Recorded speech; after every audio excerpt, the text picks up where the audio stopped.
Lord, ஆண்டவராகிய இயேசு கிறிஸ்துவின் நாமத்திலே உங்களை அன்போடு வாழ்த்துகிறேன். மீண்டும் ஒரு புதிய நாளை ஆண்டவர் இந்த நாளே நம்முடைய கரங்களிலே கொடுத்திருக்கிறார். கர்த்தருடைய நாமம் மகிமைப்படட்டும். இந்த நாளிலே கர்த்தருடைய வார்த்தை ஆதியாகமம் 40ஆம் அதிகாரம் 13ஆம் வசனம். 3 நாளைக்குள்ளே பார்வோன் உன் தலையை உயர்த்தி உன்னை மறுபடியும் உன் நிலையிலே நிறுத்துவார். முன்னே அவருக்கு பானம் கொடுத்து வந்த வழக்கத்தின்படி பார்வோனின் பாத்திரத்தை அவர் கையிலே கொடுப்பாய். உன்னை மறுபடியும் அவர் உயர்த்தி உன் நிலையிலே நிறுத்துவார். இந்த பானபாத்திரக்காரன் பார்வோனுக்கு ஏதோ பெரிய தவறு செய்து விட்டான். பார்வோனுக்கு கடும் கோபம் வந்தது பானபாத்திரக்காரனுடைய செய்கை. ஆகவே பானபாத்திரக்காரனை தூக்கி யோசேப்பு இருந்த சிறைச்சாலையிலே போட்டு வித்தார்கள். பானபாத்திரக்காரனோட நினைத்தான், அவள் தான் என் வாழ்க்கை முடிஞ்சு போச்சு, என் நிலைமை முடிந்து போனது, இதுக்கப்புறம் ஒரு வாழ்க்கை எனக்கு கிடைக்குமா? என்ன வேதம் சொல்லுது, கடுங்கோபம் கொள்கிற அளவுக்கு ஏதோ குற்றம் செய்திருக்கிறான். எனக்கு இதுக்கப்புறம் ஒரு வாழ்க்கை இருக்காது, இதுக்கப்புறம் எனக்கு ஒரு என் வாழ்க்கை துளிர்க்கும் என்கிற ஒரு நம்பிக்கை இல்லை.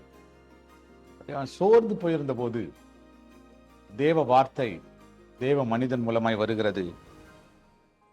உன் தலையை உயர்த்தி உன்னை மறுபடியும் உன் நிலையிலே நிறுத்துவார். தேவ பிள்ளைகளே, எல்லாம் இழந்து போச்சு, எல்லாம் முடிஞ்சு போச்சு, இதுக்கப்புறம் ஒண்ணுமே இல்லை என்கிற ஒரு நிலைமையில நின்று கொண்டிருக்கலாம். இந்த கால வேளையில பரிசுத்த ஆவியானுடைய வார்த்தை உங்களுக்கு வருது. உங்க தலையை கர்த்தர் உயர்த்தி மறுபடியும் உங்களை நிலை நிறுத்துவார். எங்கிருந்து விழுந்தீங்களோ, எங்கிருந்து நீங்க ஓரங்கட்டப்பட்டீங்களோ, எங்கிருந்து நீங்க ஒதுக்கப்பட்டீங்களோ, எந்த சூழ்நிலையிலிருந்து நீங்க வெறுக்கப்பட்டீங்களோ, மறுபடியும் அதே நிலைமைக்கு கர்த்தர் கொண்டு வந்து, அதே இடத்துக்கு கொண்டு வந்து, அதே பொசிஷனுக்கு கர்த்தர் கொண்டு வந்து உங்களை நிலைநிறுத்த போகிறார். உங்களை நிலைநிறுத்த போகிறார். எல்லாம் முடிஞ்சு போச்சு, அவ்வளவுதான் என்று யோசித்துக் கொண்டிருக்கிற கர்த்தருடைய பிள்ளையே, மறுபடியும் உங்களுக்கு ஒரு நல்ல வாழ்க்கை இருக்கிறது. தலையை உயர்த்தி உங்களை மறுபடியும் அவர் நிலை நிற்க பண்ணுவார்.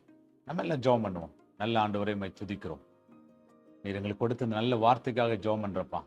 பலர் என்னோடு ஜெபம் பண்ணி கொண்டிருக்கிறதை நான் அறிகிறேன் ஆண்டவரே, ஸ்தோத்திரம். அப்பா, எங்க வாழ்க்கையில மறுபடியும் நான் நிலைநிறுத்தப்படுவேனா என்று வேதனையோடு நிற்கிற அன்பு பிள்ளைகளுக்காக நாங்கள் ஜெபம் பண்றப்பா. கர்த்தர் அவர்களை நிலைநிறுத்துவீராக. மறுபடியும் அவங்க ஸ்தானத்தில் அவர்களை கொண்டு வாங்கப்பா. கர்த்தர் அற்புதம் செய்யும்படி நாங்கள் செபிக்கிறோம். ஆசீர்வதி இயேசுவின் நாமத்தில் வேண்டிக் கொள்கிறோம் நல்ல பிதாவே. ஆமென். ஆமென். Praise the Lord. God bless you. கர்த்தர் உங்களை ஆசீர்வதிப்பார். ஆமென்.